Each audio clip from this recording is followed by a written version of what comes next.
everybody. It's September the 5th, 2025, coming to you live from Tulsa, Oklahoma. It is episode number 65 of Into the Fire.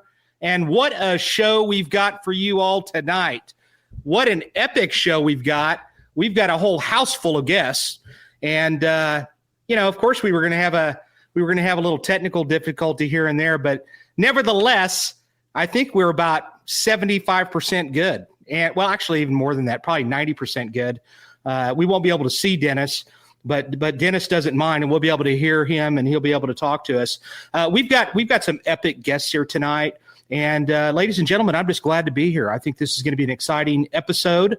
We're going to be able to talk a little bit about Mike Elam and the case, and about Buford Pusser, and really the murder of Pauline Pusser.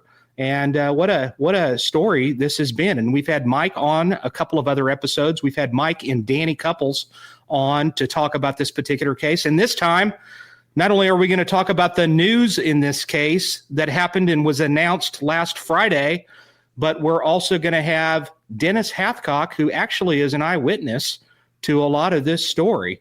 And, some of his family were kind of made into villains in the movie Walking Tall, and it doesn't appear to be the whole truth. And so we will talk more about that along with other things. Hopefully everybody's had a good week. I know I'm really excited about being here, like I said, and I've been waiting to do this for since the announcement, and I've been really excited about it. So nevertheless, just get right to it. I'm not going to even read bios. Everybody knows Danny Cupples, and Danny Cupples is an individual that has been on here, and he's filled in several times. Hi, Kathleen. Hello, Steph. I see Kathy. I see a lot of other people that I recognize in here. Thank you for being here. I will remind everybody that if you have not, I get to see the analytics behind the scenes, and I noticed that about 90% of my viewers are first-time viewers, and they haven't subscribed. And I would appreciate it if you just hit subscribe. It takes you about 30 seconds to do it. And the more people that like and subscribe this page, believe it or not, I haven't made a single red cent on this. So it's not about the money for me. It's about bringing you some epic guests. And the more viewers that I get on here, the better it is. And then they get more of a viewership out there, and they're more interested in coming on. So that's all I ask, is just please consider that. Also, if you're interested in getting some merch, Phyllis has gotten a few things. She sent me some pictures of the stuff that she's gotten, and I know others have as well. I appreciate that. Thank you very much. It goes to a good cause, and I appreciate it. And you can go to the KGRA Digital Broadcasting website, and you can check out what is available for Jason White, and you can go under that, and you can see what show products are available for this, from mouse pads to coffee cups to, sweatshirts, hats, things like that. And they're, for the most part, I really like everything that's there. And some of the glasses are really, forgive my language, but badass. And I need to get those shipped to my house right away because they're really cool. And thank you, Phyllis. I'm glad you're loving the cups. And we love that you love the cups, and they look like good quality things. So good. So let's get everybody on here. Everybody, come on. Amanda, throw them on, and let's just bring them onto the screen. We got Danny Cupples, Mike Elam, and Dennis Hathcock are joining us. Thanks for being here, guys. I really do appreciate you very much. Glad to be on. Glad to be here. Good to be here. I will give a little bit of an intro for Dennis, because Dennis, he hasn't been on the show tonight, and he's somebody that I'm really excited about having on here. And he's got an interesting life in and of itself. He's one of those guys that for a life, for his lifetime, he's basically been driving those coaches that drive around famous country stars all over the country. From I think Danny told me Winona Judd is one of them. Little Big Town, Eric Church, George Jones, and he's been with some of these country artists for years. And that's pretty neat. So I'm a huge music fan. That's real cool. So thanks for being here, Dennis. I think your story is amazing as well. And in large part, you're kind of a hero for stepping up in all these years and telling the truth. So Amanda, throw on that news story if you can.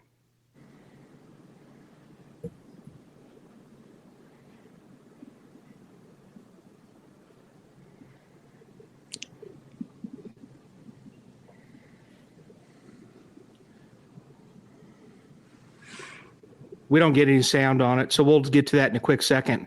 So here's the deal. Last Friday, I have to give kudos to the Tennessee Bureau of Investigation and the Tennessee Attorney General for coming on. They made an announcement that they had reviewed. They did an exhaustive examination of the evidence in reference to the Pauline Pusser murder that happened August the 12th, 1967. And in doing so, during their examination, they found in their conclusion that if Buford Pusser was alive today, that they would file charges for murder in reference to, well, they would basically try to get an indictment, secure an indictment. So that doesn't necessarily mean that they would have filed it. I think they do it a little different there in Tennessee. And so basically most of everything that they were talking about in that press conference, this is stuff Mike's been talking about for the last few years. And so, but I want to give them a big shout out because I was incredibly impressed with their press conference. I thought that it was very well done. I thought that they were very forthcoming with a lot of the information. And to tell you the truth, I got to give props to Mike Elam because I think without Mike Elam jumping on this case when he did, that announcement would have never been made. There's just no doubt about it. And he's modest and he's going to say that it's not about him, et cetera. But I think that everybody in this room would agree that Mike Elam's efforts in this particular case, not to mention his book right there behind me, I want you to look at after we're done here, basically has opened a lot of eyes in this particular case. And I think that really it put some pressure on. So let's start off with, hey, Mike, you go to this press conference. Tell us what you had expected before you got there. And did you have any idea that they were going to say what they said? I really had a good idea. Of course, Tennessee Bureau of Investigation doesn't share information with anyone. I contributed a lot of information to them, and I felt like it was indeed a major step into getting this back on track. But I was expecting them to do just about exactly what they did. So I wasn't at all surprised when 25th Judicial District Attorney General Mark Davidson got up there and said everything he did.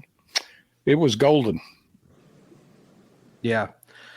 I think the one thing that I'm a little bit surprised about on the entire press conference, honestly, was that they didn't make mention of you by name, because really I think everybody that was in that room, they knew where this is coming from. I mean, basically, you started on this journey. Tell us about how you started on this journey anyway, just to remind the audience about you were kind of dealing with the COVID time and you were really interested in just looking into this particular case. Yeah, this is a story that I've been interested in for a couple of decades, a little bit better. As a matter of fact, I met Dennis in 2005 over there after we'd had several lengthy telephone conversations about all this. But I got interested in it. It was kind of an interest, and it became a hobby, then it became a cold case, and it became a mission trying to determine who actually killed Pauline and the backstory behind it. I had gathered all this information. I have a Facebook page that I use as a fishing hole. And, I would discuss all these things. And I was a little surprised by how many people come out and started telling me bits and pieces of the story that they knew. And it was like a big game of connect the dots. Nobody knows the entire story, I don't believe. But after about 6 years, I had an individual that he'd been listening to me for about 6 years. And he gave me a call one time and said, I believe I may have the gun that was used to kill Pauline. And I thought, I've heard that story at least a dozen times, but I always ask because you never know when you're going to stumble into something big. And sure enough, his story just checked a lot of boxes.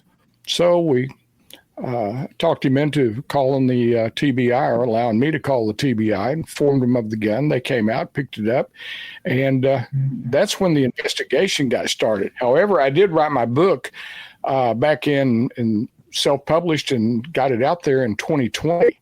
So a lot of the story's been told and has been out there for 5 years. It just took finding the gun to get the TBI interested in reopening everything or taking another look at it. It was never a closed case.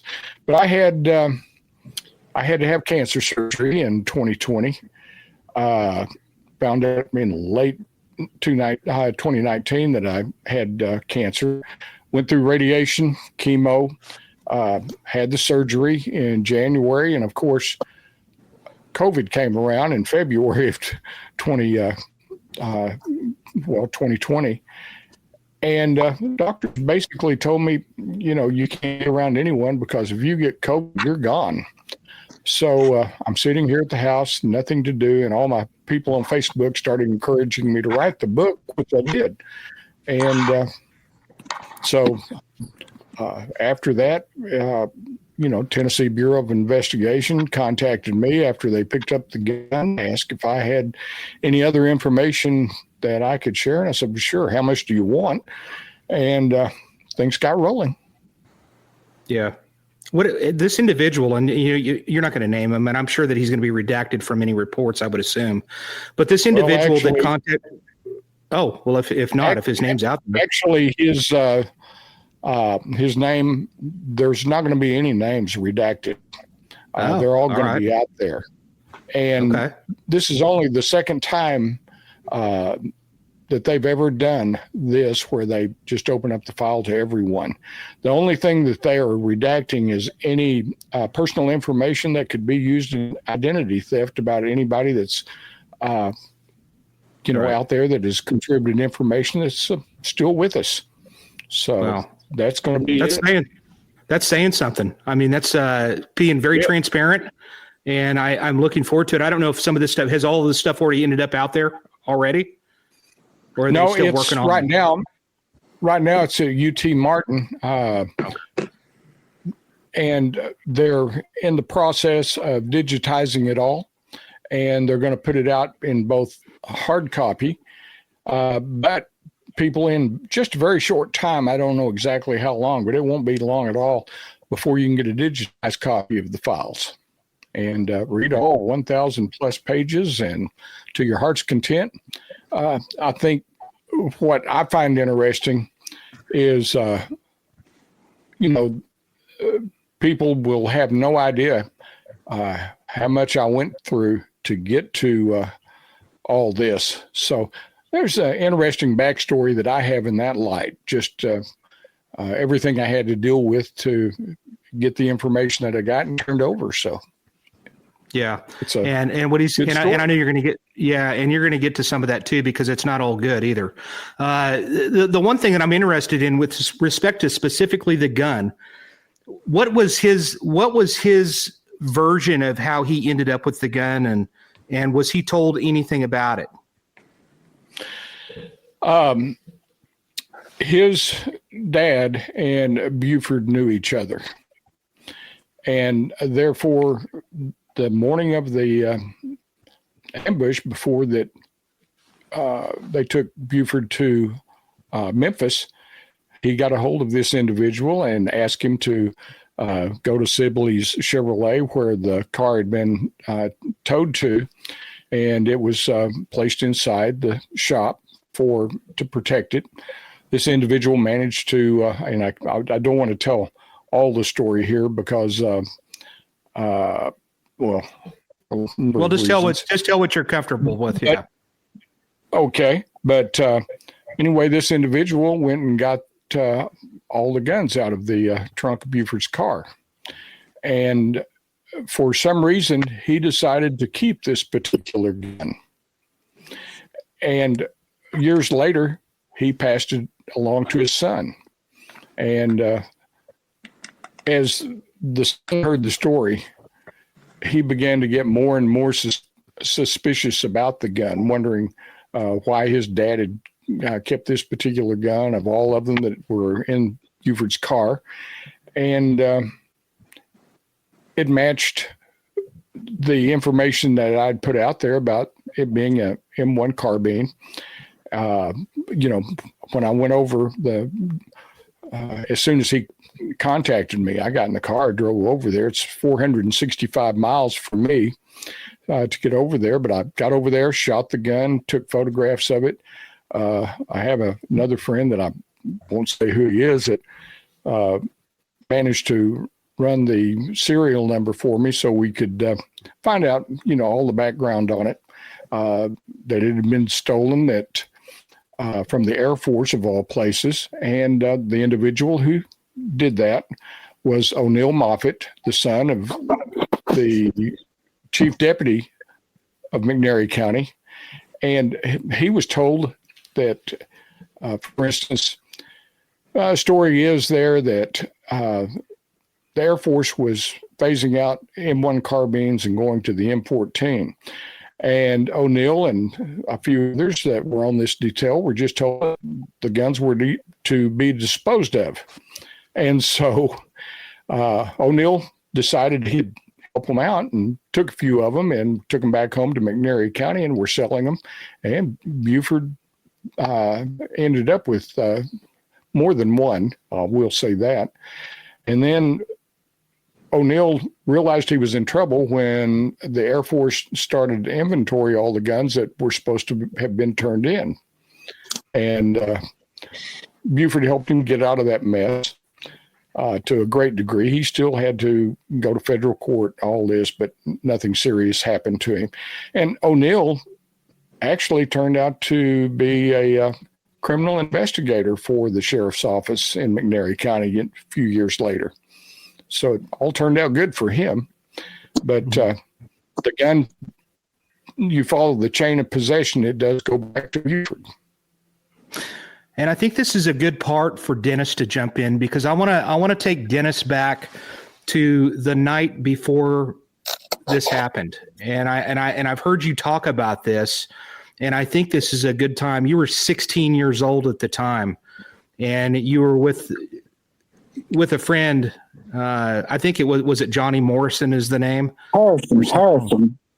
Oh, Harrison. Okay. Yeah. Tell us about the night before when you were kind of watching him and tailing the good sheriff. Well, I get asked a lot about why was we doing it.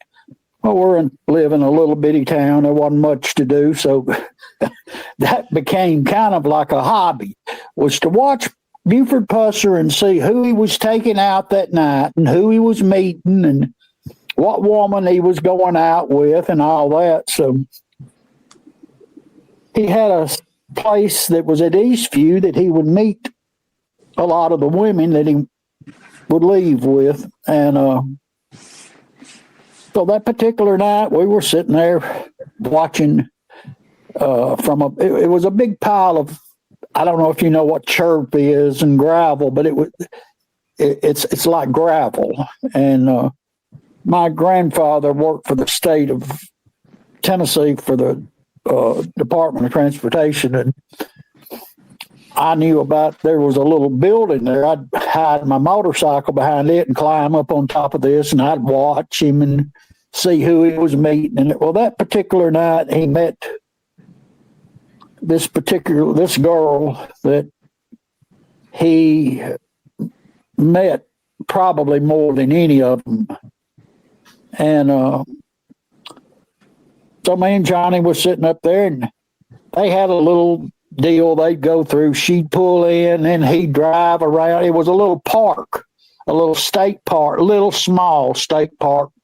It had some picnic tables. And anyway, he would drive around, she'd drive around. They'd try to make sure nobody wasn't around. Then they'd meet, and sometimes he'd get in the car with her and she'd get in the car with him. But it didn't happen that night.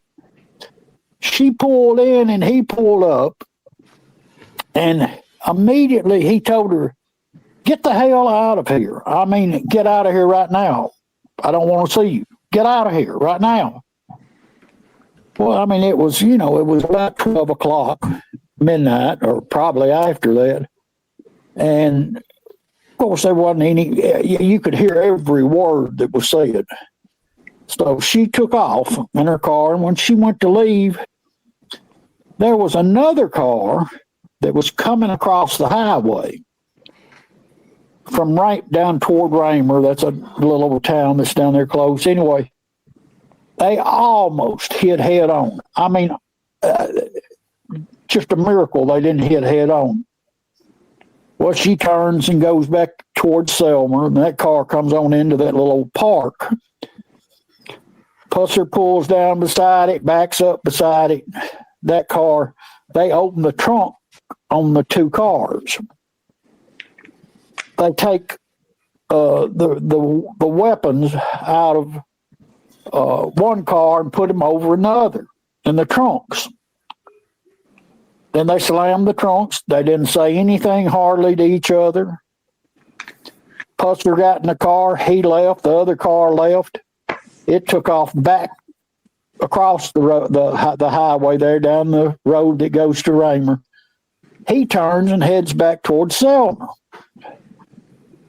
I told Johnny, I said, he's going back up there to, well, in the book it says Lady A. I don't want to say her name. She's still alive and around, so I don't want to say her name, but and a nice person. But, we were all young at one time. But anyway, so we get on the motorcycle and take off and head up that way. Well, sure enough, when we got up there sat his car in front of not her house. She lived with her parents. But across the little street they lived on was two more houses that belonged to her dad that were rent houses. Well, the girl that went with Petey Plunk lived in one of them. So that's where she had gone over there to that house when she got there. Well, I didn't know at the time, but I have found out. She was in the car laying down in the seat. And that's what Buford had got mad about. It's because she was in the car. And I just recently found that out. I didn't know that at the time. So anyway, he was outside beating on the door saying, let me in, let me in, let me in. And, me and Johnny had gone to a place that was not very far from the house, and you could see everything that was going on there and hear every word that was said. So anyway, and here's the kicker to the whole thing. He was on the side of the house beating and beating and saying, let me in, let me in. Tomorrow you'll be putting flowers on my grave. And hell, we listened to it. We didn't know what he was talking about. Nobody else knew what he was talking about. He kept saying that, let me in. Well, finally, they let him in. He stayed in there probably, 20 or 30 minutes and came back out. And when he came back out, he had a hold of this girl that he was supposed to have been meeting down there, her arm, dragging her across the little old street over there, and she was trying to twist away from him and get away from him. And like, as she told me one time, if he had been his normal self, there's no way she could have twisted away from him. But he was high on something. She said she didn't know. He drank vodka and chased it with 7-Ups. That was his drink. And anyway, I don't know if he's drunk or up on pills or what, but anyway, she twisted away from him and started running toward her house and ran and got in the house, and in the process ran into a clothesline and literally, like to cut her head, it cut a big gash in her throat there where she hit the clothesline. But anyway, she got in the house.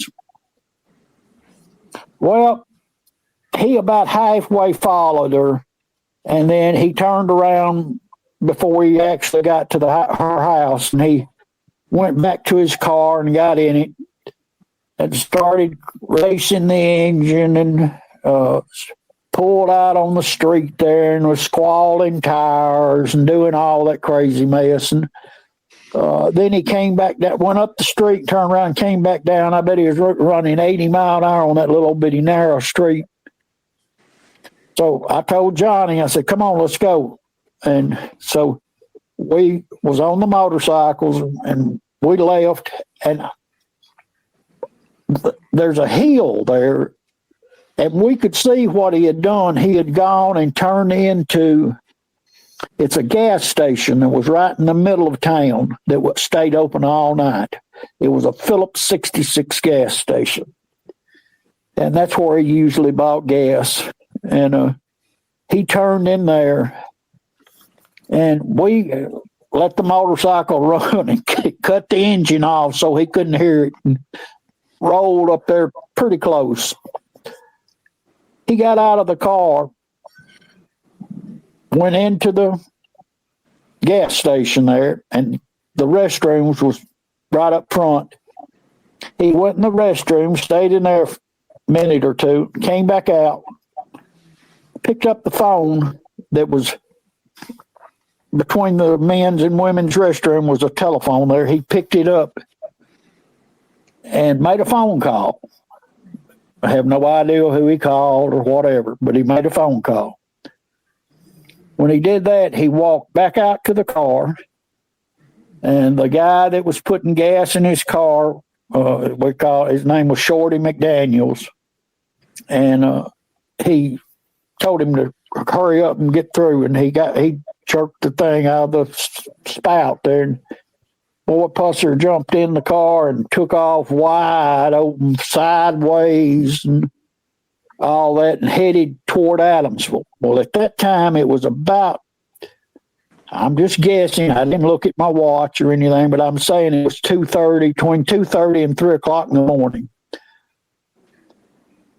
Well, I just thought, well, he's going back to Adamsville, and shoot, at that time of the morning, I needed to be back at home and be in bed, and so did Johnny. So we just took off.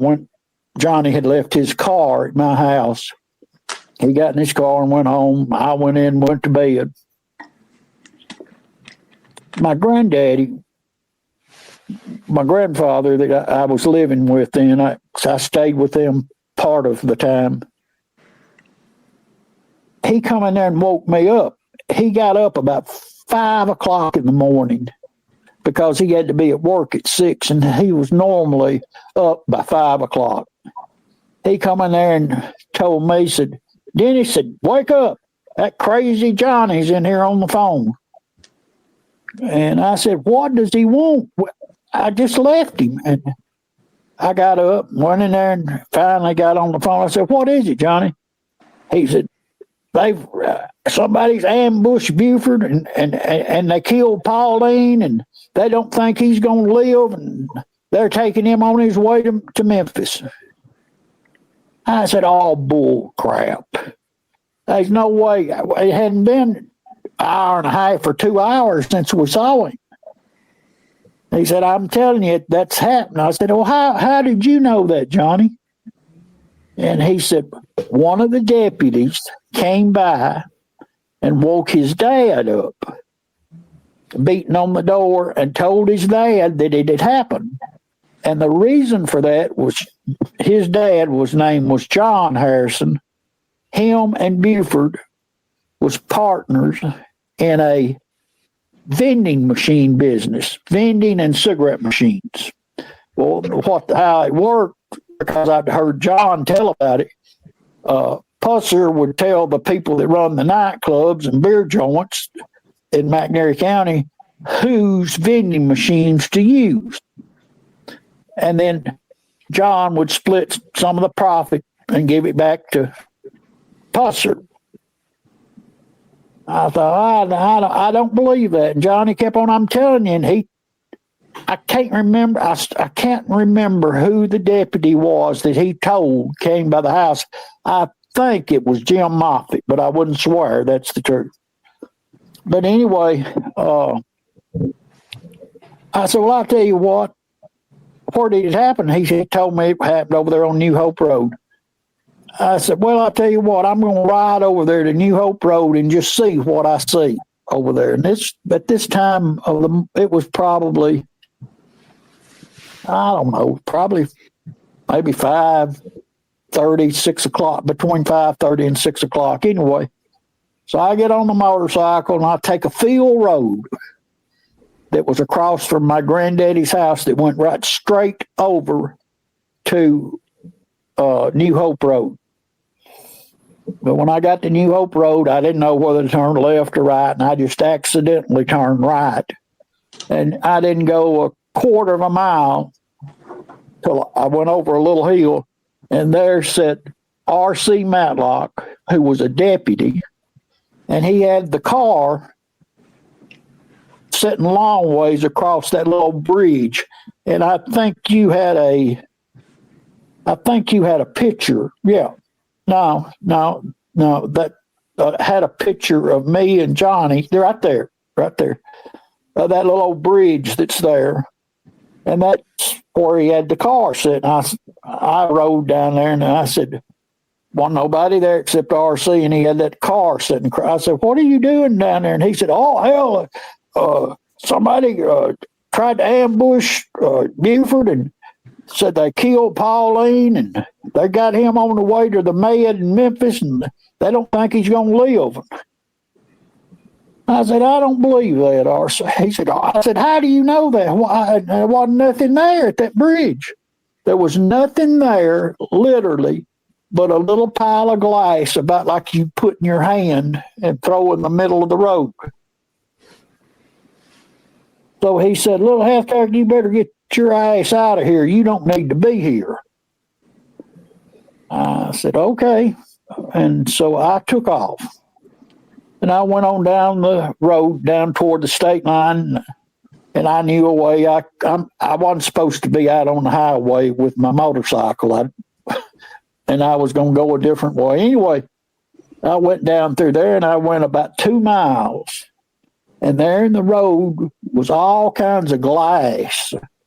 And I started stopping, and I was sitting there, and there was a bunch of holes, rifle holes that was in the road at about a 4 o'clock angle down through there. Well, I kicked the kickstand down and went to get off the motorcycle. And when I did, there was a ditch, a little old, probably not even a foot deep ditch on the side of the road. And I just happened to, when I got off the motorcycle, look over there. And later on, I found out for sure what it was, but I'd even thought it was a piece of Pauline's skull that was about maybe the size of the hand cupped, and that blonde hair of hers was still attached to it, and you could see,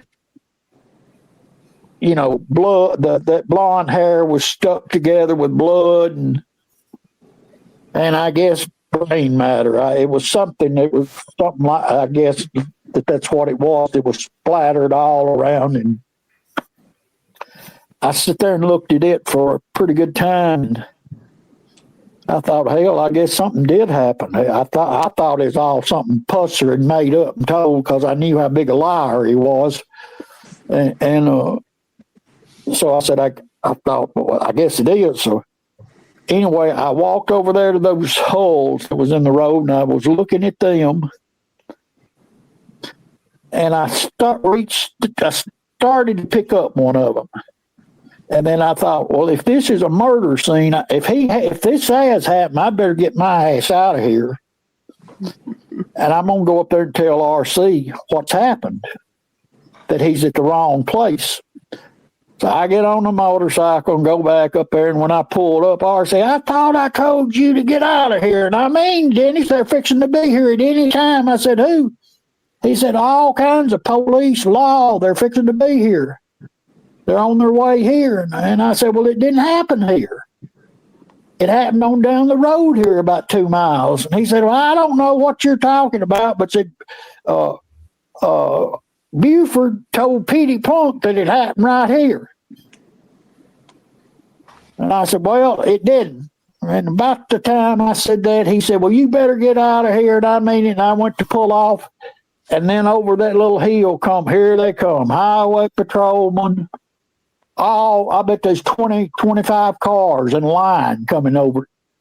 And they went to pulling over on the side of the road. I just pulled my motorcycle over there right at that little old bridge. I mean, I wasn't probably 20 feet from it. And I just sat on my motorcycle and let them all get out of their cars and come down there. So I just sit there, and nobody told me to leave. There in a little while, Johnny, he came down there, and he walked down there to me, and we sat there on the motorcycle and was sitting there talking. And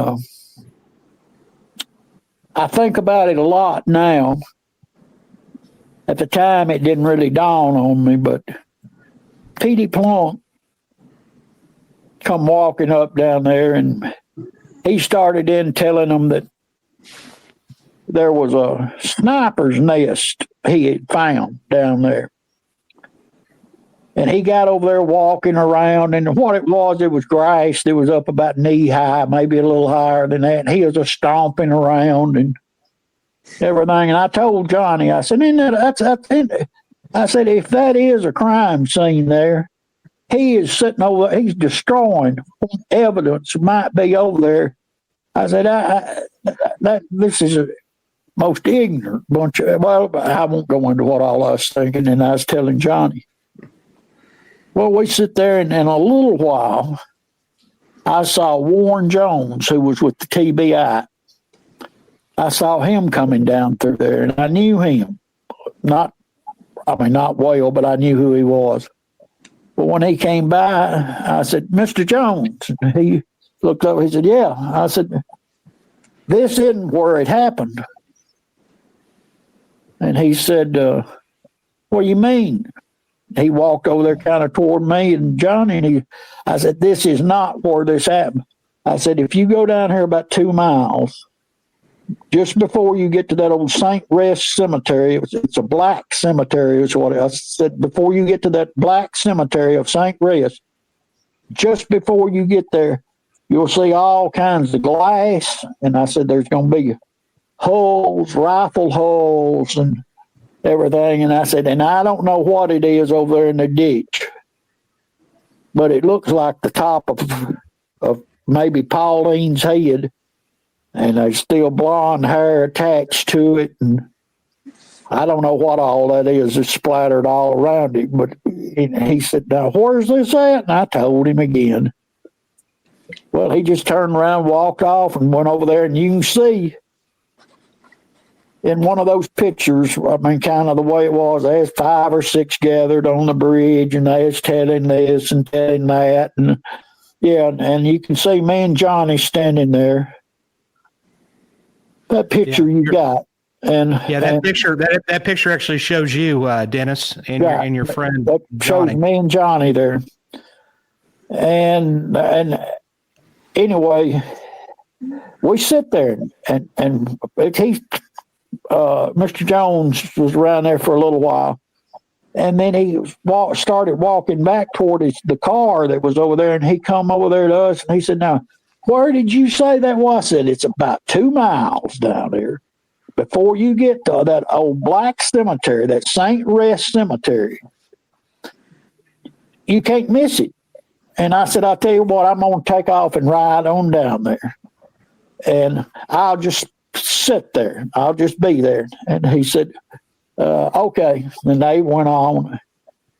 Well, Johnny, he was going to walk back and get to his car, and it was a half a mile up the road.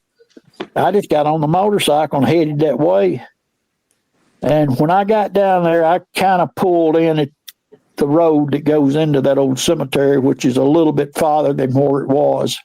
And I was sitting there, and The first person that got there was a highway patrolman. I don't know. He came from the opposite direction, and I didn't know who he was. But he pulled in, and I kept sitting there. And then in a minute, Jim Moffitt and this one and that one started pulling up, and then finally I saw Mr. Jones, him and Sloan. He was another TBI agent that was there. Them come up. And they just, all of them gathered together, and they walked over there and looked at the top of her head and all that. And they was looking at the hull, and they never did walk back there where I was sitting. So I finally just cranked it up and left. And all right. Nobody ever said a word to me or questioned me about anything. And I told the TBI this since they've been investigating this. They said, well, why didn't you do this or do? I said, listen, I couldn't go tell Pusser.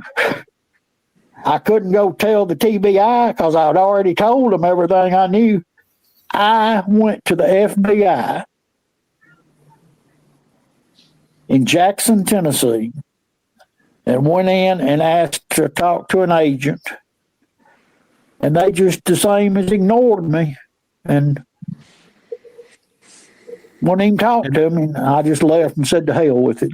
And that's where it stayed for years, probably. Yeah, right. And that is what I would tell everybody that it came up. I'd say, I won't go into exact words I'd say, but he killed her just as sure as I'm standing here. All right. And another thing, I'm kind of. No, go ahead. Ladies and gentlemen, just real quick, Danny or Dennis, just real quick, just to let the listeners know, if you've tuned in just now, episode number 65, we're talking to Dennis Hathcock. He's the one speaking right now. He's basically a pretty crucial witness in reference to the murder of Pauline Pusser.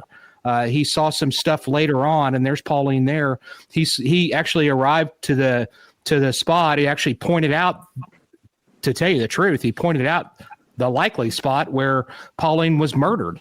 And he told the police about it then on the day of August the 12th of 1967. We're also here with Mike Elam and Danny Cupples. And go ahead and finish your thought there on that, Dennis. Well, not about all, but I was going to say another thing that's to me is pretty important. And Mike, I think he knows that this. Diane, their stepdaughter, Pusser's stepdaughter, were the same age as me. Well, when I went to school at Jackson State, to college, she went to school up there. And I got to be kind of friends with her because that old car that she had wouldn't start half the time. And she rode home with me 2 or 3 times back to McNairy County, and she'd get down in the floor and hide and all that kind of stuff, afraid he'd see her in the car with me and all that. And she told her best friend that she saw him dragging her mother out to the car and setting her up in the car that night, and that her shoes fell off, and he picked them up and set them over there in the car. And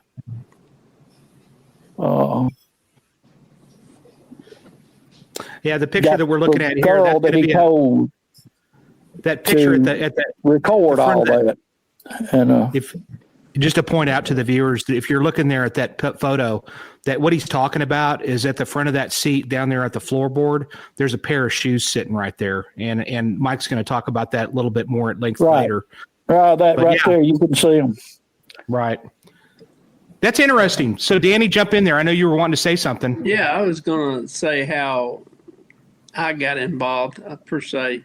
A couple of years ago, I was looking around Facebook, and I saw this post about Pusser, and that caught my attention because I'm from that area, and it was Mike's Facebook page that he's got, and I just started commenting on it. It's talking about my grandmother that was murdered there, and that caught Mike's attention because this investigative mind that he is. He's thinking probably, hey, I need to talk to this guy. There may be some more that I can learn from the Pusser investigation. So we actually connected.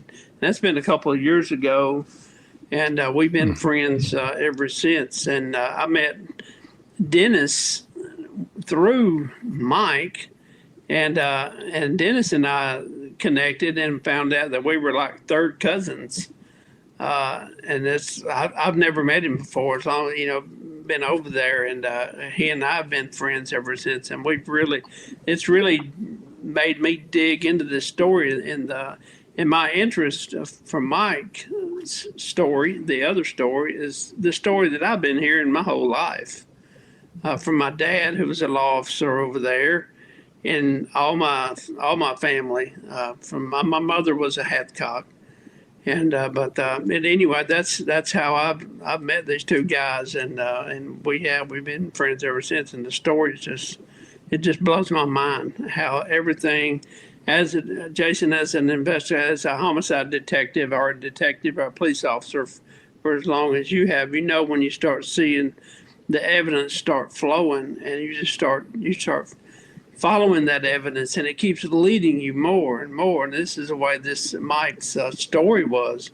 And I just got so tied up in it. And I'm so glad that he spent 20 plus years of his life into this case to pull out what now we know is the truth. Yeah, I agree 100%. And actually, just to mention real quick, I didn't know anything other than what I saw in the movie. And I've known Danny for 15 plus years, probably almost 20 years. Yeah. And actually, it came up in conversation somehow because you told me where you were from. And I was like, wait a second, McNairy County. And you're like, yeah, actually, I rode in Sheriff Pusser's police car when I was a kid. My grandmother got murdered. And she was a Hathcock. Is that correct? That's right. She was. And the reason I just found this out recently, I've heard different stories, but I heard this from a pretty good source, that the reason my sister, my mother, and I rode in his car, that he came to our house and picked us up so that my mother could identify her mother's body. And that's, of course, I was too young. I don't remember it, but, I just heard it my whole life. Yeah, and when you told me that, then somehow I think we got on that conversation again. Either that or I'd happened to come across Mike's podcast, and I asked you about it, and you're like, oh, yeah, you should check that out. Yeah. And I did, and I started watching it, and I was like, holy cow. Yeah. I couldn't stop watching the darn thing. And so, Mike, take it from there. Basically, you're starting to talk to Dennis, and thank you, Dennis, for that account, because that's some powerful stuff. And that's why I didn't stop you at all, because that was incredible. And by the way, his story is right on the money every time he tells it. It doesn't change. And that says a lot to me. And so from there, Mike, you're getting involved in this story, and you start watching it. And by the way, like I said, I was shocked to see some of this crazy stuff that I'm watching here. I'm like, wait, what are they talking about? I believed everything. I didn't believe it all, but I was like, yeah, I thought that this was, for the most part, kind of true. And so they have this movie. And by the way, Dennis, real quick before I move on to Mike, how did your life change a little bit after the movie Walking Tall came out? And, you're starting to see some of your relatives on there basically being vilified. Well, truthfully, when you see people say, well, everybody named Hathcock ought to be killed, and most of them never have even seen Louise or ever talked to her, much less knew her. And people make those kind of statements. I have prayed, literally prayed, for the day that the TBI made that announcement. But.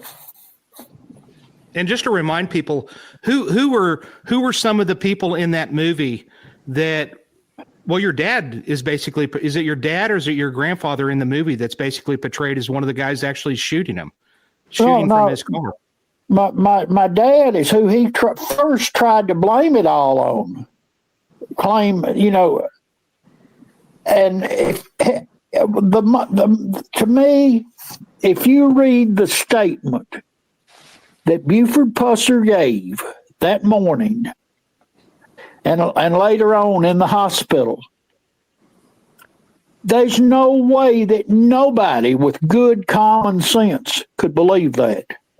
Because he tells that it was a car just like my dad had, a blue Cadillac that came up behind him, and it at 5 o'clock in the morning, you couldn't a bit more tell what color it was than anything with the headlights off, especially. But he claimed that. And then, if I didn't know this till I got the copy of what his original statement was. Here's Pauline with her brains blowed out, sitting in the seat with him. And instead of trying to go to the hospital, he decided he would drive down to my dad's house and see if the car was at the house. And it wasn't at the house, so he decided he'd go drive up to the Shamrock and drive around it to see if the car. And here's his wife that's just had her head blown half off. But he's worried about whether the car is at the house or not. I mean, anybody should see through that. But yeah, we'll get to Mike here in a quick second. Hey, Amanda, throw up that video just to remind people of the press conference, and it shows a little clip from the movie. Well, a major plot twist in the story of a corruption-fighting sheriff that inspired the Hollywood movie Walking Tall. Authorities in Tennessee now say Buford Pusser likely killed his own wife. In the film, the sheriff was depicted as tough on organized crime and led audiences to believe that his wife Pauline was murdered by his enemies and that he was wounded. The crime was never solved. But recently, the Tennessee Bureau of Investigation began re-examining cold cases. Detectives found holes in Pusser's story, exhumed Pauline's body, and took a closer look at forensic evidence. The district attorney outlined some of the inconsistencies. Blood spatter on the hood outside of the vehicle contradicts Buford Pusser's statements. Dr. Ravel opines that the gunshot wound to Buford Pusser's cheek was a close contact wound, not long range, as Buford Pusser described, and likely self-inflicted. Pusser died in a car crash 7 years after his wife killing. The DA said if Pusser was alive, they would have presented the case to a grand jury for a murder indictment. Investigators also discovered evidence of prior domestic violence. Mike, why don't we take it from there and you talk a little bit about, well, wherever you think it'd be a good spot to start with. But I was thinking about the part where Dennis kind of left off at that part at the house where something was going on at that house. You know what I'm talking about? I do. I've interviewed several people, and I've been told that Buford, Carl, his father, was the jailer and dispatcher that night at the sheriff's office. And he, for some reason, called the county coroner and told him, you need to get to Buford's house. Pauline and Buford are in a fight and they're about to kill each other. Well, the coroner was Warden Moore, so he drove over to Adamsville, and when he got there, there was no one there. As far as Buford and Pauline, he looked around the house and he did notice that there was a couple of droplets of blood on the carpet. And when I asked him about it, it wasn't like it was blood spatter, but more like somebody had been hit, had a busted lip or a nose. And that was all he could find. So there wasn't anything he could do. So he left and went back to Selmer. Now, then at the same time, I had contacted LaVon Plunk. Now, that's the deputy, Petey Plunk's wife. And I was asking her about that morning. And she said, well, actually, Pauline and I were best friends, which I already knew. And she told me that she had taken Pauline home. They'd been out together because Pauline was leaving Buford. That was going to be the last time for a while that she and Levon would see each other. And she was waiting outside the house. She was afraid to go in when she took Pauline there. Said, Pauline invited her in, and she just made the comment that, well, here, let me catch something here. There we go. Invited her in, but she said she was so afraid of Buford that she did not want to go in the house, and said, I'll just park a ways down and you flash your porch light on or something like that. Give me a signal and I'll drive up there and I'll pick you and the kids up and all your belongings. We can get them in the car and we can be gone. Pauline had been staying at some point at a motel in Savannah, which is not but a short distance from Adamsville. At any rate, well, that's when she said she heard a gunshot come from the house and she didn't know what to do. She couldn't call the sheriff's office because Carl Pusser would be the one to take the call. She couldn't call her husband because she knew that Petey and Buford were just as tight as they could be, and that if Buford was in some kind of trouble, that Petey would probably lie to help him get out of trouble, and therefore he could get in trouble himself. So she said, I left. I went home. I was trying to decide what to do, who to contact. She said, because Buford had half the law enforcement people fooled and the other half were afraid of him. And so while she's sitting there, she said Petey called home and said, well, Pauline just got killed in an ambushment for Buford. And she told me that was, I knew that was a lie. But at any rate, then an associate of ours, Arnie Hardy, who was chief of police up in Continental Ohio, when he spoke with Diane, and he'd gone down to the Pusser restaurant and said he ran into Diane there. Diane worked there for Duana, and he made the comment, I'm sorry about what happened to your mom, all this and that. And she said, well, who do you think killed my mom? And he said, well, I think it was Buford. And she thanked him and told him that was her thoughts. That then she said the reason why is that she heard the door, said she heard a pop. She described the gunshot as a pop, and said she heard the front door open, and she looked out the window and saw Buford, as Dennis described, half carrying, half dragging Pauline out to the car, put her in the front seat, came back, and she told Arnie that I thought he was coming back for me. And said he got about halfway to the house. He stooped down, picked up Pauline's shoes, and took them over to the car and placed them in the floorboard. And you know how you'll pick up a pair of shoes with one hand and set them down. That's exactly what they appear to have been like, at least for me. And as opposed to the way that a woman kicks her shoes off whenever she's in the car going to take a leisurely ride. One thing I'm terribly interested in, I've never mentioned this before.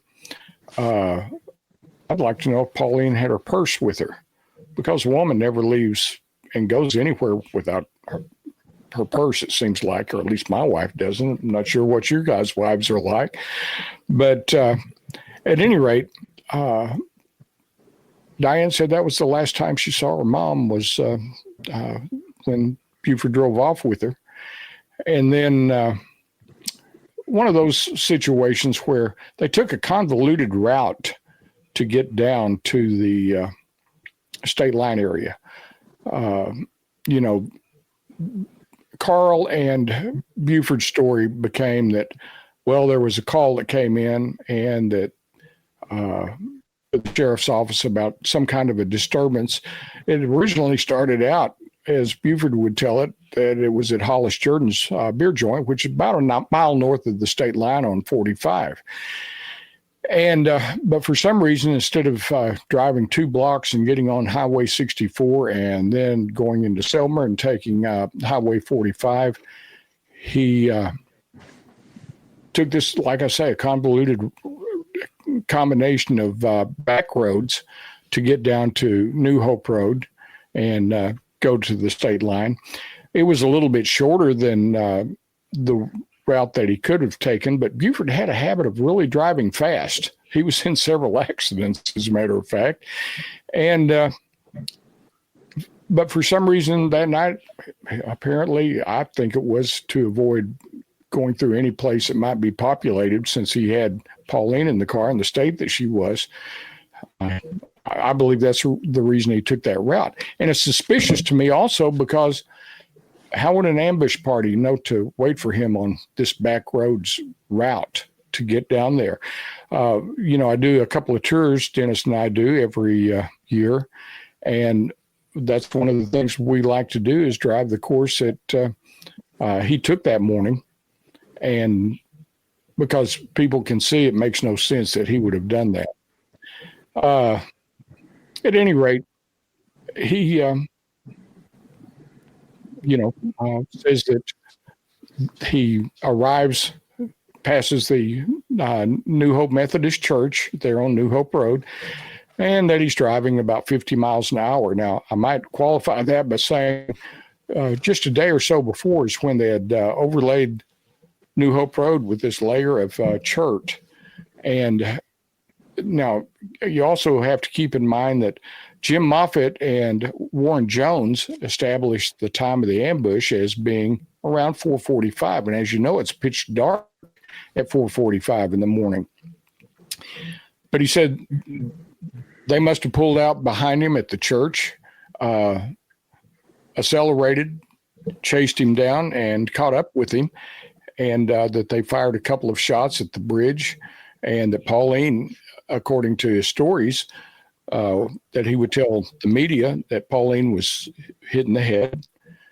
She was only wounded, that she was gasping for breath, leaned over against him, that he claimed that her weight, he couldn't get to his firearm, but he would cross draw, so he wore his gun on the left side, which made no sense to me that he couldn't get to his gun. And he said he just accelerated and he lost him. And he stopped down near Davis Yancey Road, the intersection that it has with New Hope, just shy of the intersection. And he's pulled over to check on Pauline. Now, I don't know why he would have thought that he would have lost him in just 2 miles. But at any rate, he said he started to get out of the car. He opened the door, had 1 foot on the ground, 1 foot still in the car, and they pulled up right beside him. And that the gun came out. He was hit by one of the first shots that was fired and hit him in the chin. Everybody believes that his jaw was blown off, and that's not true. He was just hit in the chin. It was a fairly serious wound when you see it, but nothing like that movie led everyone to believe. But he said he fell over into the floorboard, and that's what saved his life. And said he was unconscious for a little bit, that when he finally came to, raised up, he realized he grabbed the steering wheel, pulled himself back up behind the seat. He realized Pauline had been hit a second time, he said, and that the car, when he turned and looked out the window, the car was still sitting right there beside him. They'd even turned their engine off, according to him. And he said that he lunged at the car, started to and grabbed the barrel of the carbine, and said the shooter was trying to bolt an ejected shell that would not eject, that the gun was jammed, and he was trying to pull it out of the guy's hands. And finally, they started the car and drove off and pulled the gun out of his hand, which made no sense to me, that a guy who's been an ex-wrestler that's as big as he is now, if the shooter is holding the carbine in his left hand and trying to work that bolt with his right hand, Buford should have pretty easily gotten that out of that one hand. Didn't happen. But in the meantime, the other thing I found suspicious is that Buford was able to describe the shirt as a plaid shirt, went down to about the guy's elbows, could describe his complexion, color of his hair, said he'd never seen the person before. And like Dennis said, even described a car that would have appeared to be W.O.'s. W.O., he had a particular interest in Cadillacs, and he refurbished them. And it's my understanding he had sold this one about 2 weeks prior to a dealer, I believe it was, down in Tupelo. And so he didn't even have the car any longer. So I don't know if Buford just assumed, well, I'll throw the Cadillac in there and make it a good story to lead them back to W.O. But when they checked it out, found out it shouldn't have been W.O.'s car at all at that time. At any rate, he said that whenever they drove off, he started his engine and, according to the report, says that he drove all over creation, down, looping around all these roads, trying to find the ambush party. And like Dennis said, Pauline's laying dead there beside him, and he's bleeding. And but still yet, he's trying to find him. Well, I don't know what he did during all this time, but they heard a radio call somewhere around 6:10, and Hugh Kirkpatrick, the chief of police in Selmer, heard the radio call and knew it was Buford, and knew it sounded like he had been injured. So he went looking for him and found him at McCoy's store there in Adamsville, about 8 miles from the ambush scenes. And he'd pulled over and stopped there. And again, he wasn't supposed to have gotten out of the car, but you notice all the blood on the hood of that car. I think you showed a photo of it a moment ago, and where I've circled all these blood droplets. And as you guys know, I don't know if your audience does, whenever spatter hits a flat surface, it will tail. And that tail, it's kind of like in a way, like a teardrop, and it points to the direction the projectile was headed. And the red ones are some of the larger spots of blood. The green circle is where Cheryl McCullum, when she looked at the photograph, she says, well, what about the hole in the hood? That looks like a bullet hole. And I'd never noticed it before. I just assumed that was. Let me stop you right quick, because I want to make a mention of that. Is that, Mike? First of all, I myself and Danny and Cheryl I know that all three of us are incredibly honored that you had actually reached out to the three of us, and each one of us separately has given our opinions based on a lot of the photographic evidence, and I'm sure you've probably talked to other people as well. And sure. I know that all three of us, and Danny, please elaborate further, but I know that all three of us were pretty consistent with one thing, and that was that if they were both in the car during this event, that blood could not have gotten onto the hood of that car. It's not possible through that bullet hole that you can see on the right side of the you can see that bullet hole on that windshield, and it's just not possible. You can't do it. And I do applaud Cheryl for seeing that bullet hole that's in that green circle. And Danny, talk a little bit about what we're talking about here. Right. I just like Mike said, blood spatter, the direction, the tail tells what direction the blood come from.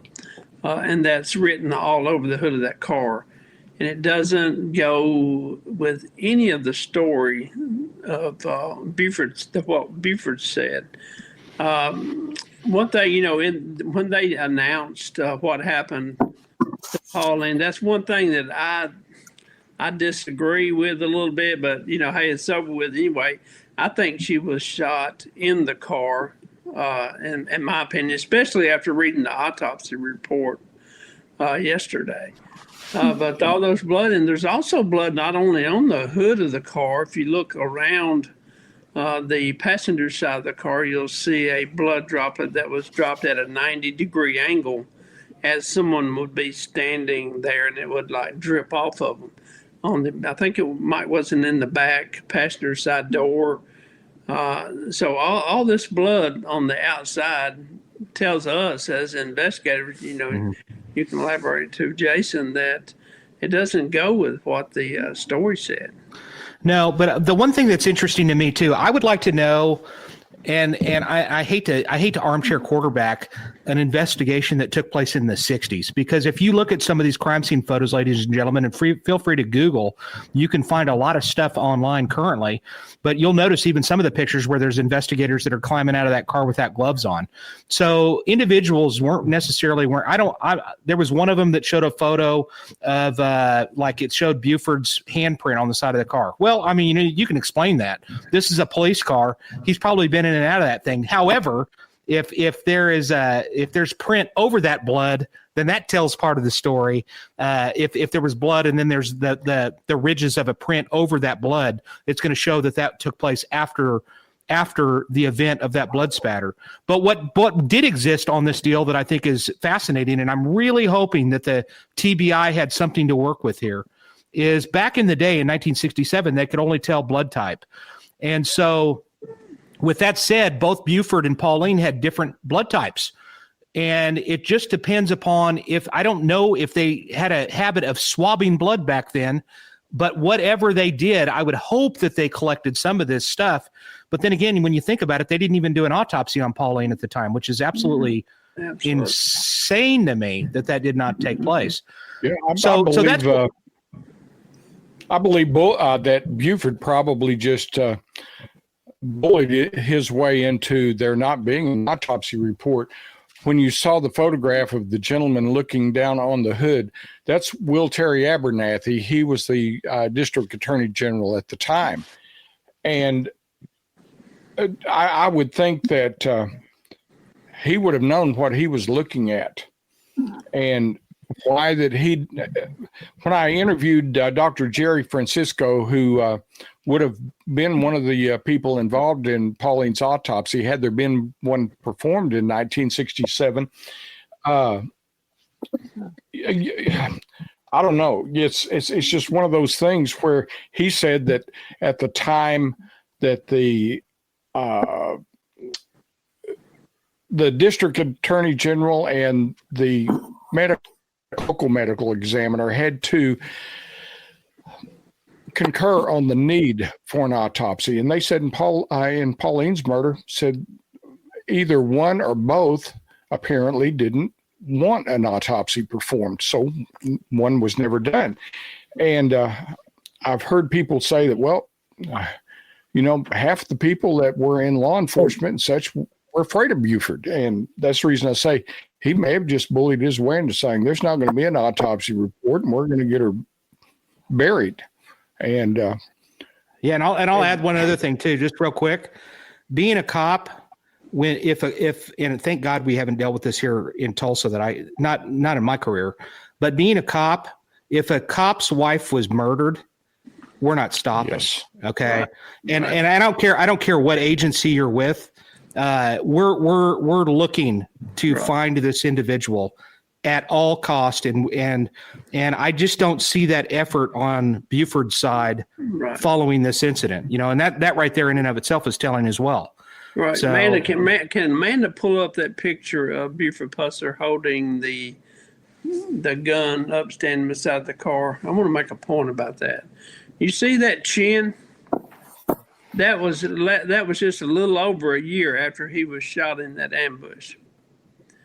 I mean, to me, if it was like his whole jaw blown off and laying on his chest, they had some really good plastic surgeons back then.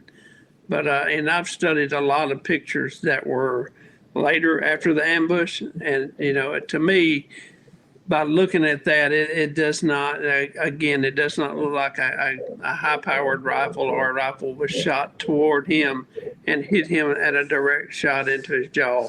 It looks to me like it was shot from that, like he stuck the gun in his mouth and shot out. That's just my opinion from what I see. Yeah, and I think to a lot of people, if you're sitting there going, well, wait a second, how could he possibly do that? Well, when you're looking at the rest of your life in prison, you would be amazed at what people can do, especially if you're a cop. So I'm not really that surprised by that, really. And you know, if you think about it, did it get any of his teeth, Mike? No. No. No.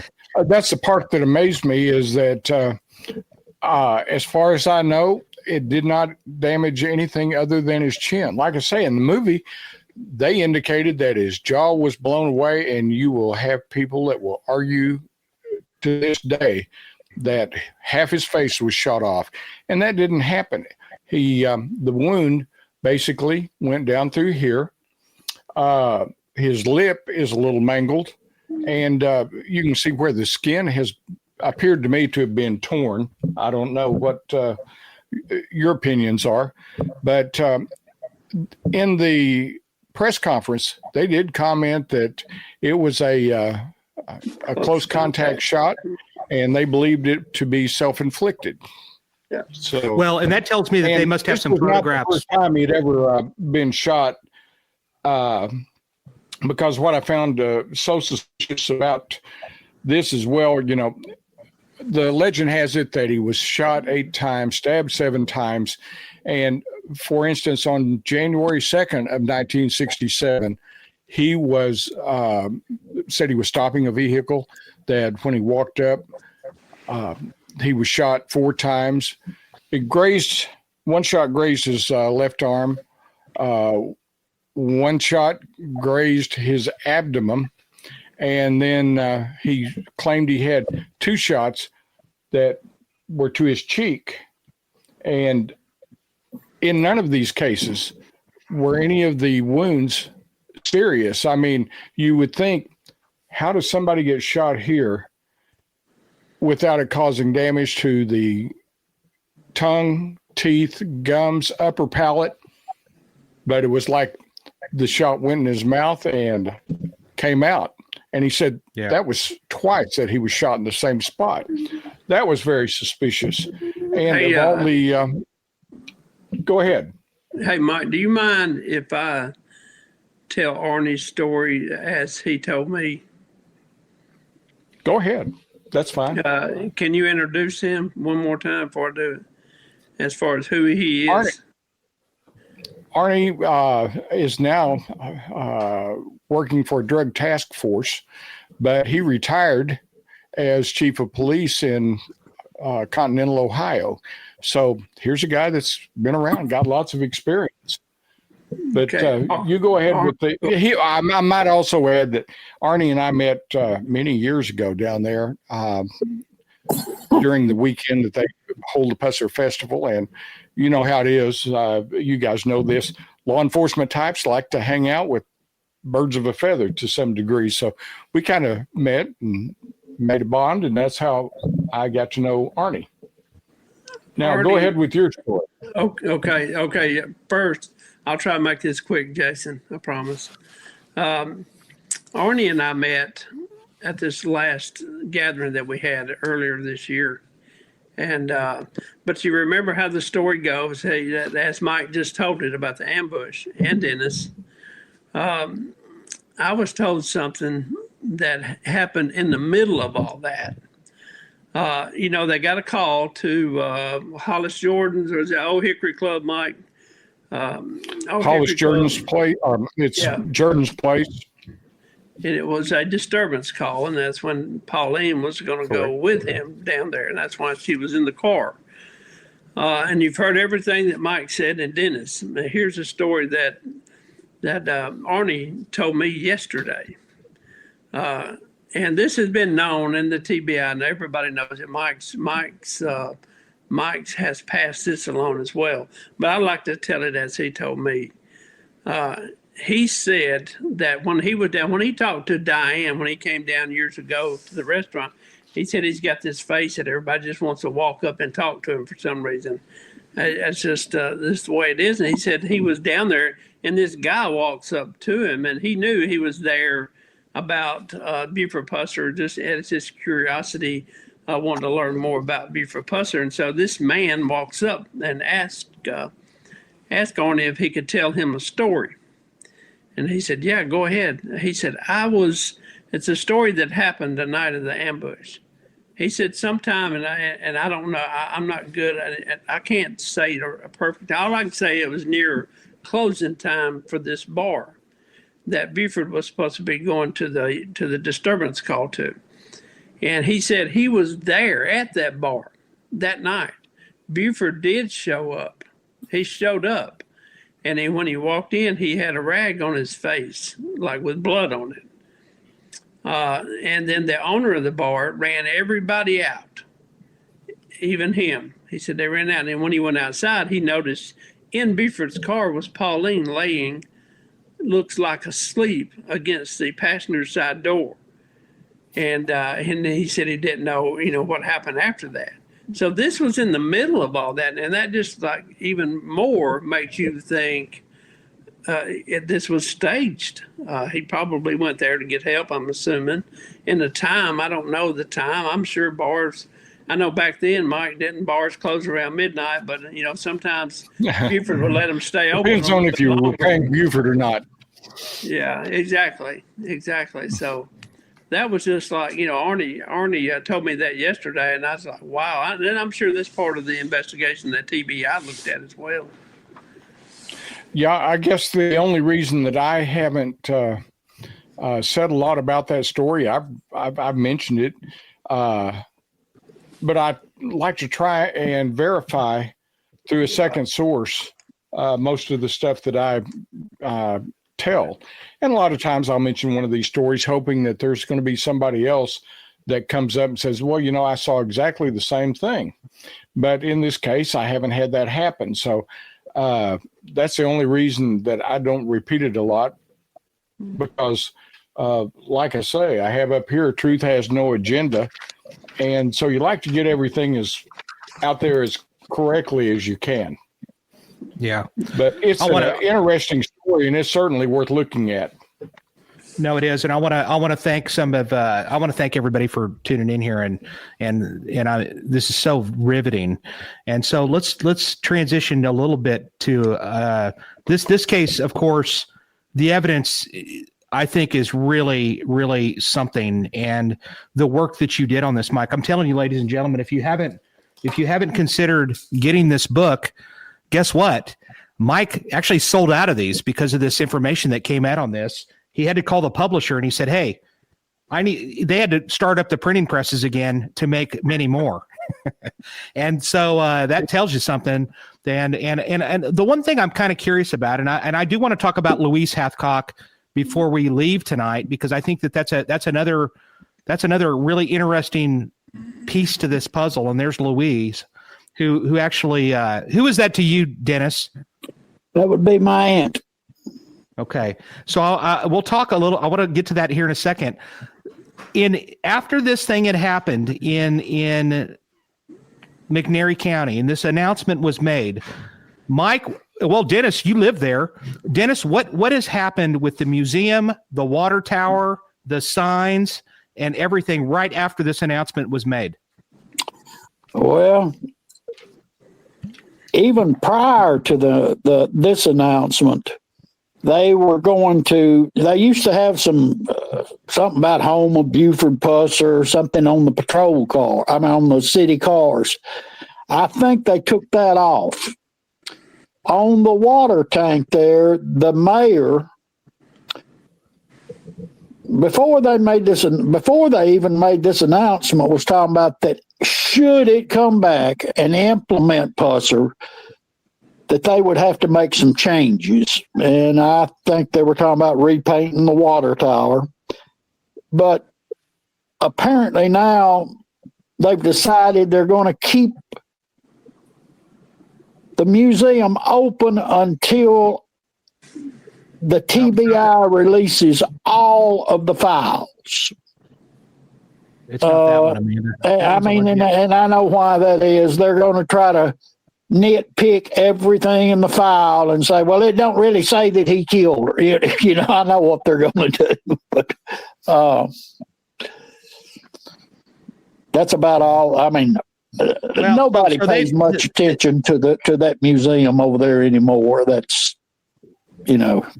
So they've taken, yeah, it's that. There's the museum there. So I think they closed it like right away. Yeah. And the whole point to what I'm getting at here is that there really hasn't been much of a backlash in reference to the announcement, which I kind of anticipated a little bit more. Now, Mike, tell me, I noticed on your last episode, I think it was, I may be wrong on the number, but it was your very last episode that you put out. And by the way, remind everybody where they can find your podcast. Okay. What's the name of your podcast? You can go to either Mike Elam, it's on YouTube, or Buford Pusser, The Other Story. And I'm working on my 133rd episode right now that I should have out in the morning at 10 a.m. But that's where you can see. I've got on my Facebook page, I also call it Buford Pusser, The Other Story. And I've got a lot of these photos, documents, just a ton of information out there that you can get on the page and go to the photo section and just see a lot of things.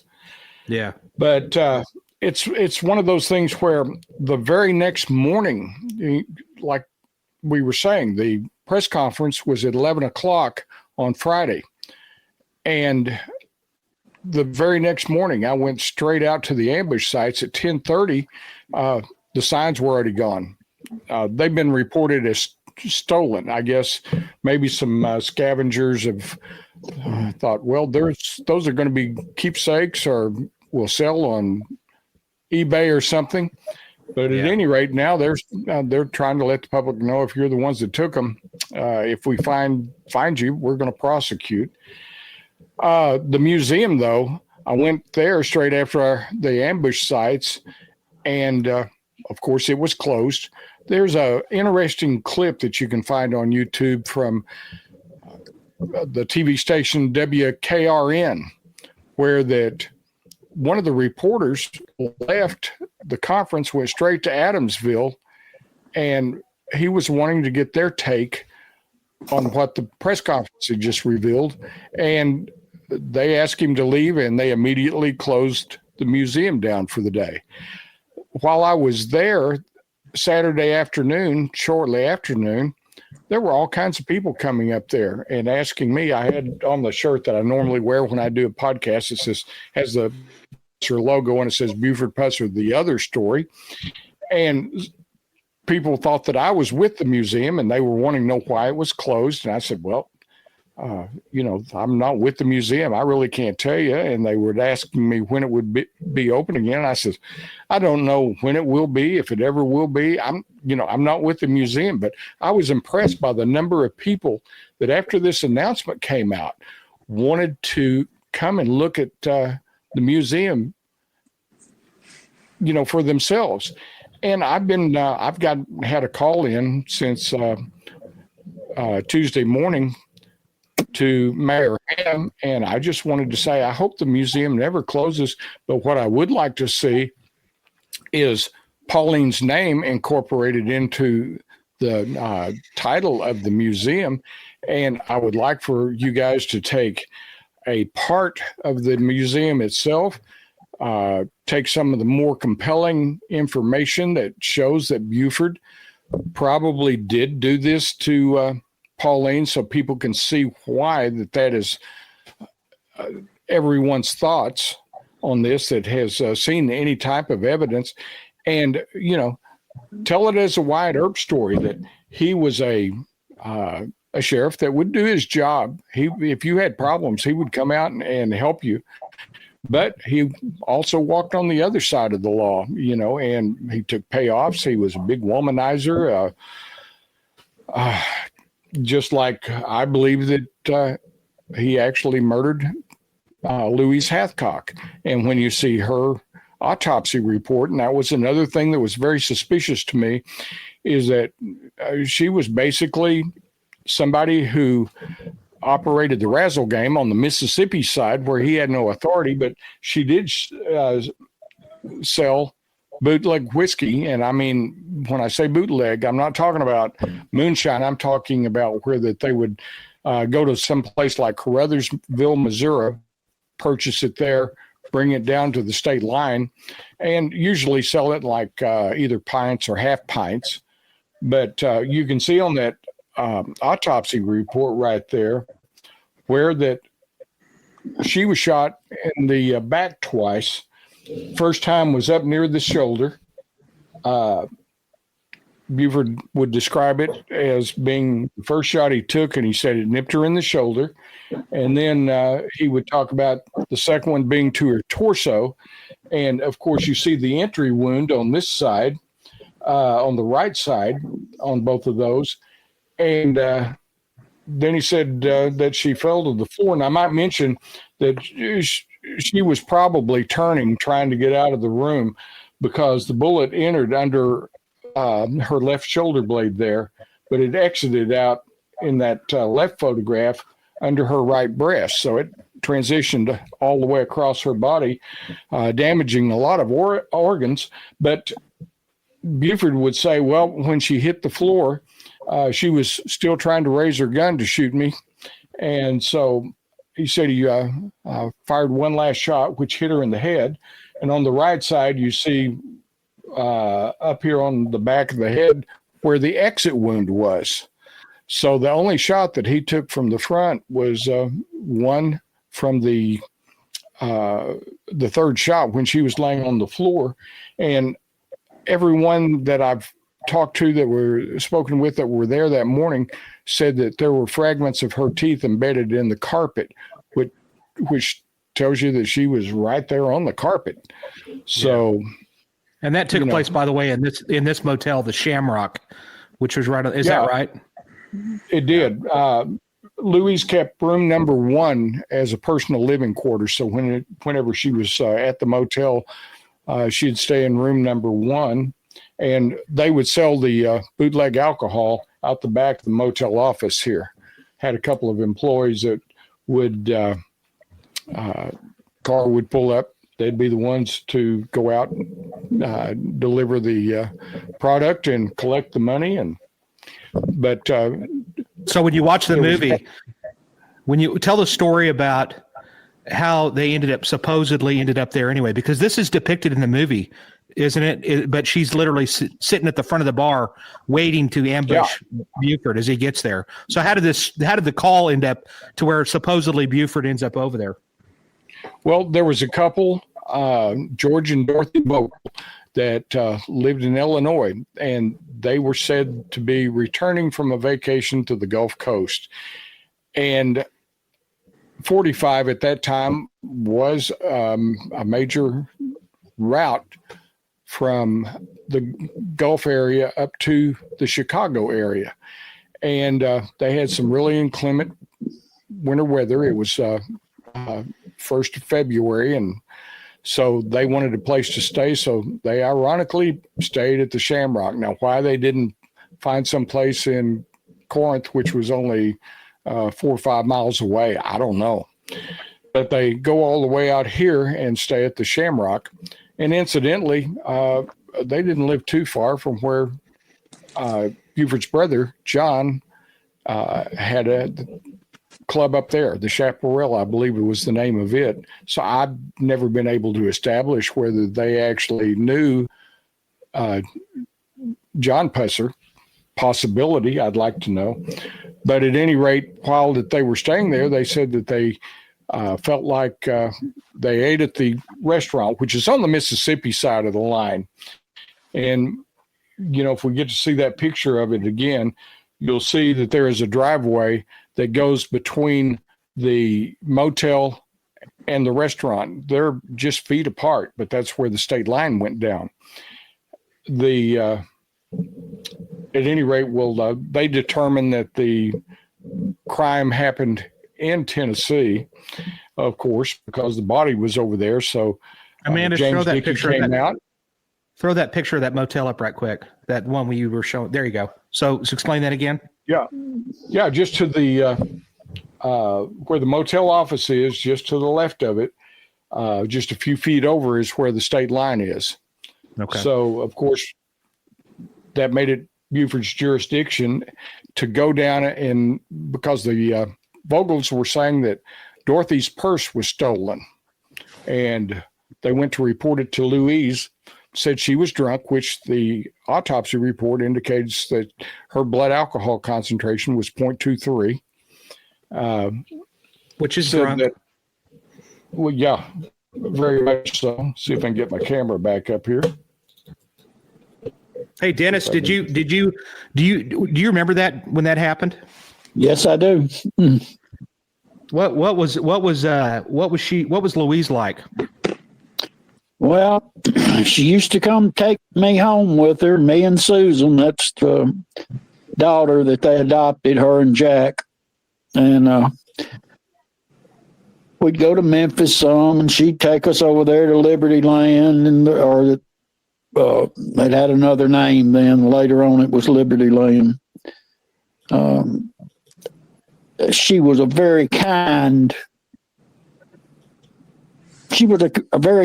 person and tried to help anybody that needed help, but you didn't cross her. She ran that nightclub. And if you've ever been around any nightclubs where you've got drinking and men and women, you have a lot of problems. And she would stand up to men and tell them, "No, you get out of the club," or whatever. And she got a lot worse name. And of course, Buford wanted you to think. Petey Plunk said she was the meanest woman that ever lived in America, and all that.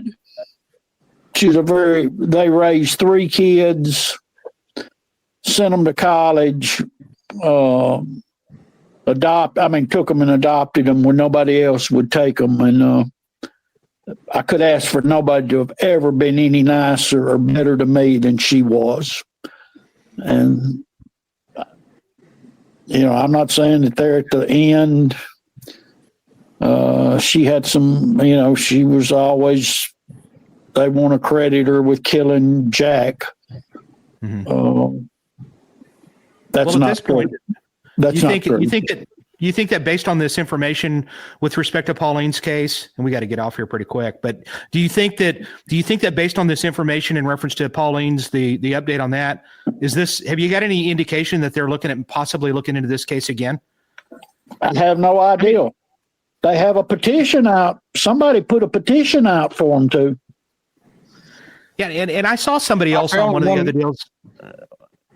Go ahead. I found one statement that District Attorney General Mark Davidson made as I was leaving the press conference. I stopped and spoke with him for a little bit, just wanting to know how much I really appreciated all of his efforts and apologized for being a pain in the backside over all this, trying to push to get all of it done. And he made the comment, "It's not over." So, okay, good. I don't know what that means. Are they going to go back and look for accomplices that may have helped Buford cover it up?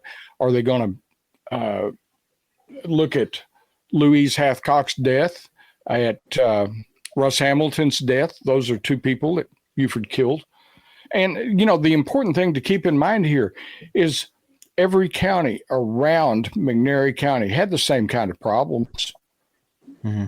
Nobody else was being threatened the way that Buford claimed to be. I think he was all along building a legend for himself. Well, he's also is a serial killer. It takes 3 people, I believe I was told, to be classified as a serial killer. Well, we know of 3 that he killed.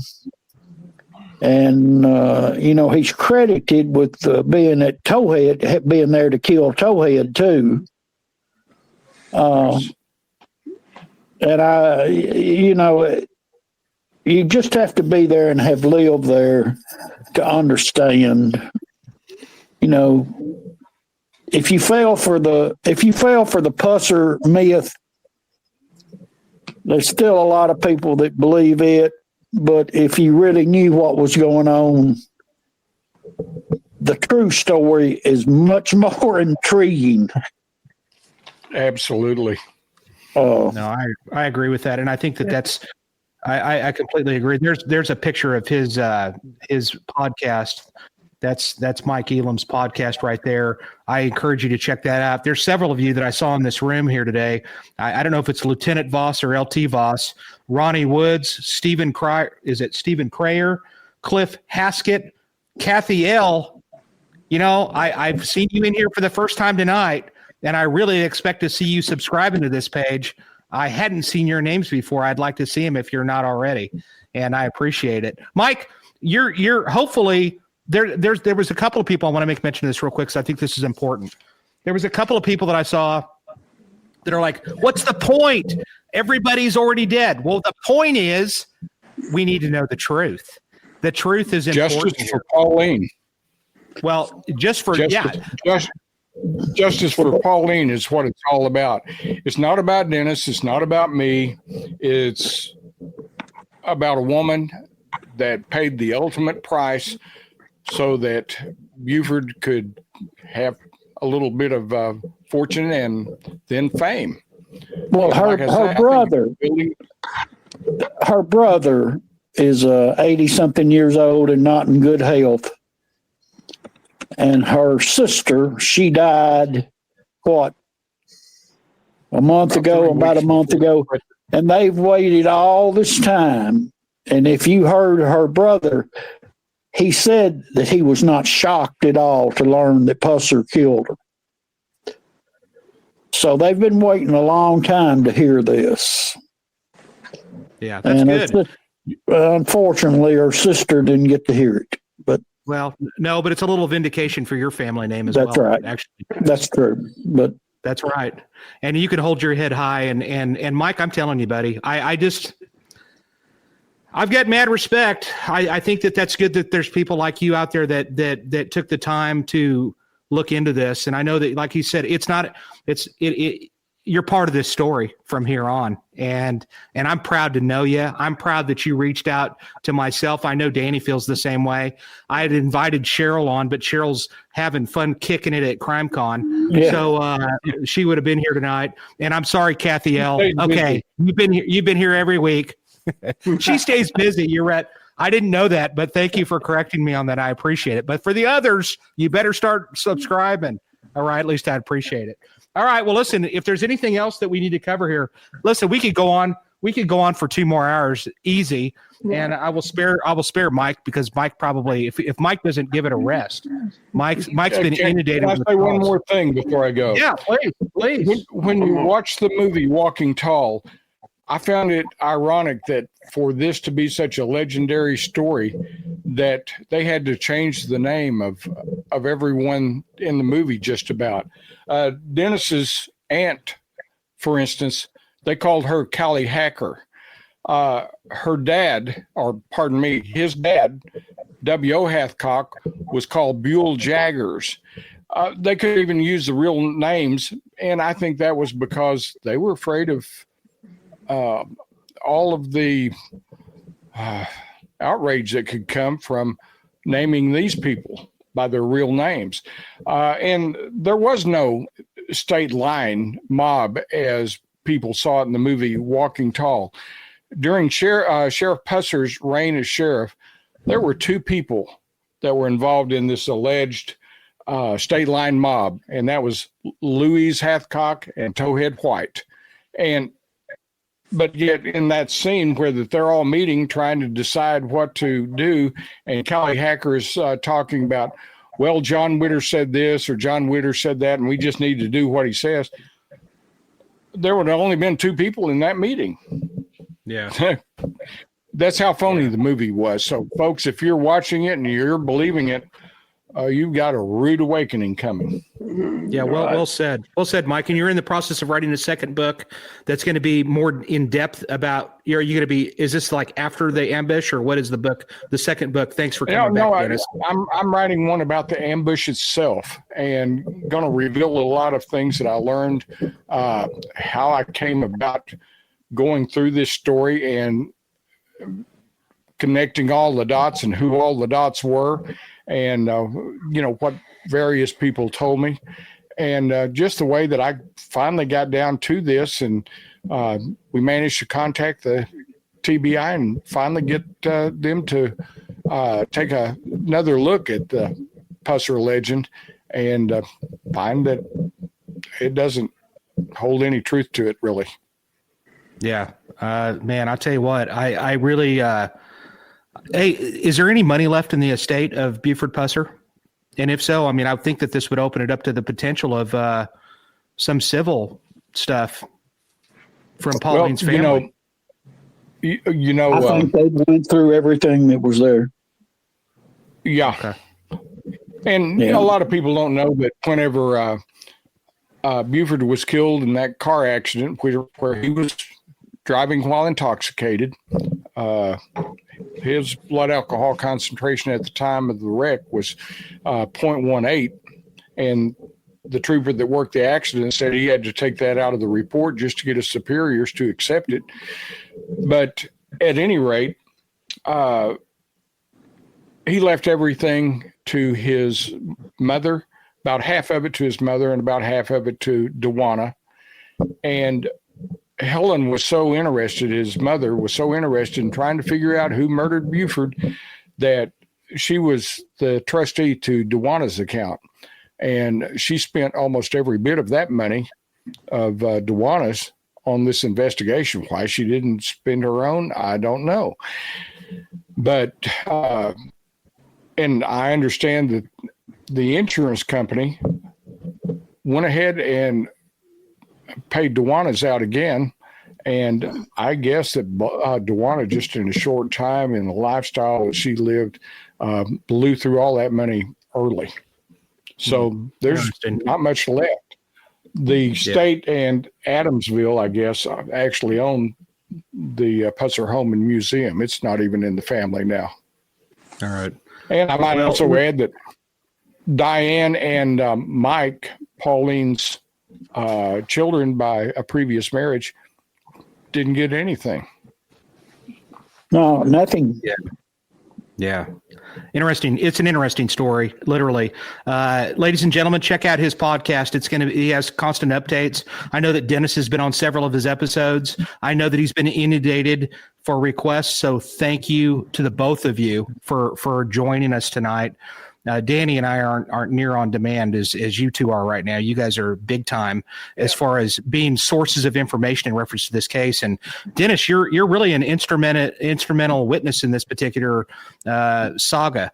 And I just appreciate your candidness in this whole deal. And I appreciate the fact that you're willing to come on. If you're ever rolling through Oklahoma in that tour bus and you've got I don't care who it is. If you got anybody on there and you're rolling through and you need a hand, you give me a call.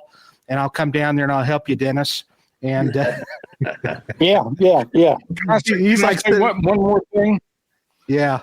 Dennis finally got to give his statement to the TBI. Yeah. That's good. Took a lot of years, but he finally got to give his statement to the TBI about everything that he saw. Good. Well, I'll finally say, I'll tell you what, Dennis, that's got to feel good. And did you feel like they were really listening to you? The TBI, well, you could, they're the greatest. They're great. I mean, I did a lot. I worked with them quite a bit. I had to go down there several times and show them this and show them that. And I did a little. When you see the files, you'll see it. No, I'm looking forward to it. I really am. Hopefully those are going to be out in the near future. Very Anything much else? so. Very, very near. Danny? Read that autopsy report too, Jason. If you hadn't read it yet, take a look at it. It's very interesting. I have not. Where do we find that right now? If we can find that, I'll get you a copy. It's you have to request a copy. If you can get one if you live in the state of Tennessee, but I don't think anyone from outside the state's allowed to request one from the Forensic Center. But you can. They're out there everywhere. I've seen them on TikTok. Yeah, I've got a copy, and Danny's got a copy. We'll get you one. One of us. All right, I appreciate it. I'd love to read it, and I'm sure that you'll probably add that in your second book, which would be really amazing. Ladies and gentlemen, these guys have been great. I don't want to keep them anymore. Thank your wives for letting you be here. Tell Connie we said hello, Mike, and my wife's probably steaming back there, just ready for me to get off this thing. Listen, hey, join me. Hello, and tell her we said hello, and we look forward to seeing you in November. November or October? Hopefully it's in November. October. Well, until then, ladies and gentlemen, if you get a chance, you can. I just want to make mention of this again. If you're looking at maybe joining us, who knows? Mike might return again for a second time. But I'll be speaking at the U.S. Marshal Museum November the 21st. That's November the 21st at 7 p.m. to 9 p.m. It doesn't cost much. It's a very, very small amount to get in. I think it's $10. It's for a good cause. The proceeds go to the U.S. Marshal Museum there in Fort Smith, Arkansas. And I'd love to see you there. Thank you all very much. Remember to go to my Detective Jason White YouTube page. You can follow me on Instagram, Twitter. I've got a Detective Jason White Facebook page. And remember, I make nothing on any of those, but I do interact with you, and I enjoy that. Next week, episode number 66 is going to be Tyler Burns, who's going to talk about, I think it's called Signal 86, and Danny's been on his podcast. Yeah. He's going to talk about some mental health with first responders. And then after that, I've got two more epic guests that are going to be coming on. So we've got just some dynamite guests that are coming on. I appreciate everybody for bearing with us. Thank you, Amanda, for hanging out too. And Amanda doesn't make much, if anything. I don't think she makes anything either. She just loves being a part of this. And so we appreciate everybody for joining us this evening on a Friday evening. Thank you all. Remember, buy the book.